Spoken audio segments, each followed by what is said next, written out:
सिख भाइयों के ऊपर जो कि वहाँ पे दोष लगाया जा रहा है कि वो मंदिर में घुस के उन्होंने पथराव किया, पुजारी को मारा, जो कि हम सरासर खारिज करते हैं। बहुत ही निंदनीय घटना है, ऐसा कोई सिख आदमी कर ही नहीं सकता।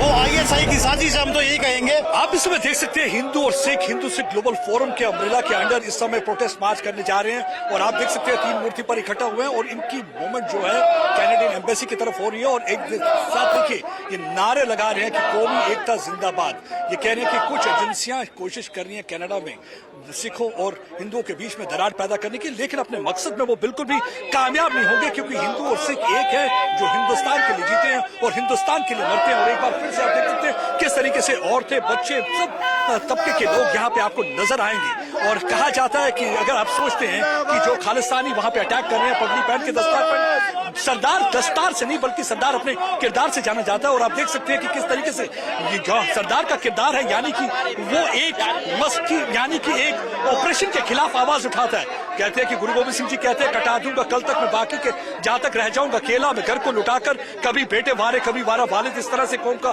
देश का कर्जा अदा हो रहा है। यानी कि इस गुरु साहब, जिस गुरु तेग बहादुर जी को आज वो याद करवा रहे हैं कि जिस गुरु तेग बहादुर जी ने उस समय अपनी कुर्बानी दी थी कश्मीरी हिंदुओं के लिए, जब 500 के करीब कश्मीरी हिंदू कृपाराम दत्त अनंतपुर साहब आए थे तो उन्होंने कुर्बानी दी थी क्योंकि उन्होंने अपने सीस दे दिए थे, क्योंकि वो चाहते थे कि हिंदू का कोई भी जबरदस्ती कोई कन्वर्जन न करे। तो कैसे हिंदू के मंदिरों को टारगेट किया जा सकता है।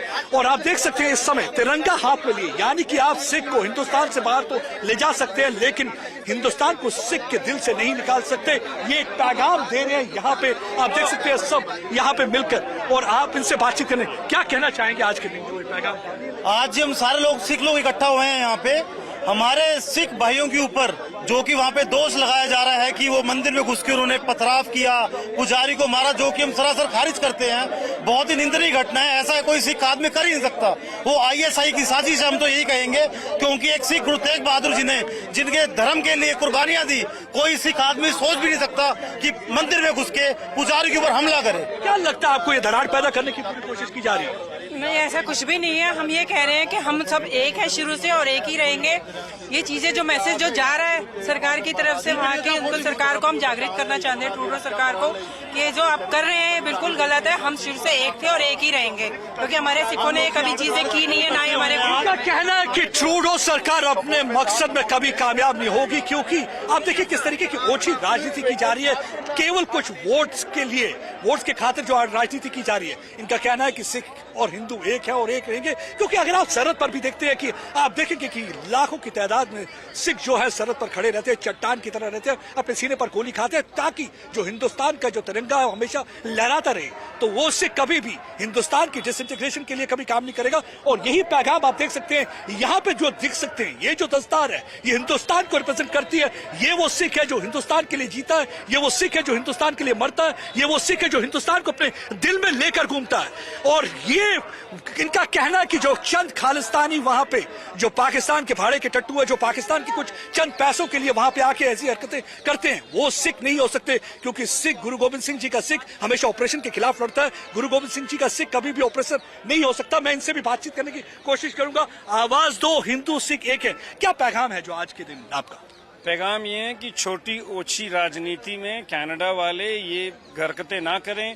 पहले भी इनके पिताश्री ने किया था तो हमें एयर कनिष्क एयर इंडिया का विमान खोना पड़ा था जिसमें 329 जानें गई थी। और तब चलो शायद हिंदुस्तान और था, हमने 30-40 साल आवाज ही नहीं उठाई, वो एक अलग सवाल है, फॉर अ डिफरेंट डिबेट। पर अब हमें बताना चाहते हैं कि मत कोशिश करो, हमारे चक्कर में खुद बर्बाद हो जाओगे। नंबर 1 और नंबर 2, हमारे स्टाफ को प्रोटेक्ट करना आपकी ऑब्लिगेशन है under the Vienna convention, because attacking our diplomats in a temple, पहली बात आपने एक मंदिर पे अटैक किया अनकॉल्ड फॉर, दूसरी बार आपके पील पुलिस के अफसर अलग अलग कपड़े पहन के डे ऑफ पे उसमें मुलविस हो रहे हैं, नॉट एक्सेप्टेबल। एंड नंबर 3, उसमें जो सर्विसेज अवेल भी कर रहे थे वो आधे से ज्यादा सिख थे मंदिर के अंदर जो अपनी पेंशन के लिए वहां गए थे। एंड नंबर 4 इज कि आप अपनी हरकतें सुधारिए, वरना देखिए पाकिस्तान का क्या हशर हुआ, हिंदुस्तान को बर्बाद करने के चक्कर में वो खुद ही फारिग हो गया। तो अगर जस्टिन ट्रूडो को ये नहीं समझ आया तो मुझे डर है कि इसमें कनाडा बर्बाद होगा। वो मेरा टॉपिक नहीं है। मेरा टॉपिक ये है कि वहां पे ओवर 2 मिलियन इंडियन ओरिजिन के लोग रहते हैं, तो वो बेचारे क्यों सफर करें एक इंसान की बेवकूफी के लिए, क्योंकि 4.5 लाख बच्चा हमारा पढ़ने जाता है। देखिए आपने जस्टिन ट्रूडो, देखिए किस तरीके से आपने जो ओछी राजनीति की बात करी, तो जस्टिन ट्रूडो ने कहा कि हर खालिस्तानी जो है सिख को रिप्रेजेंट नहीं करता, उसी तरह मोदी के सपोर्टर जो हर हिंदू को, देखिए किस तरीके से कंपैरिजन कैसा लगता है मोदी सपोर्टर और खालिस्तानी टेररिस्ट के। इसको कहते हैं रस्सी जल की बल नहीं है, क्योंकि एक स्टेटमेंट में प्ले करके उसी में वो मोदी जी का भी रेफरेंस दे गया। अरे भाई तू मोदी जी को किससे कंपेयर कर रहा है? वो ग्लोबल स्टेट्समैन आदमी है, वो इजराइल से भी बात करता है, वो यूक्रेन से भी बात करता है, वो रशिया से भी बात करता है, वो अमेरिका से भी बात करता है।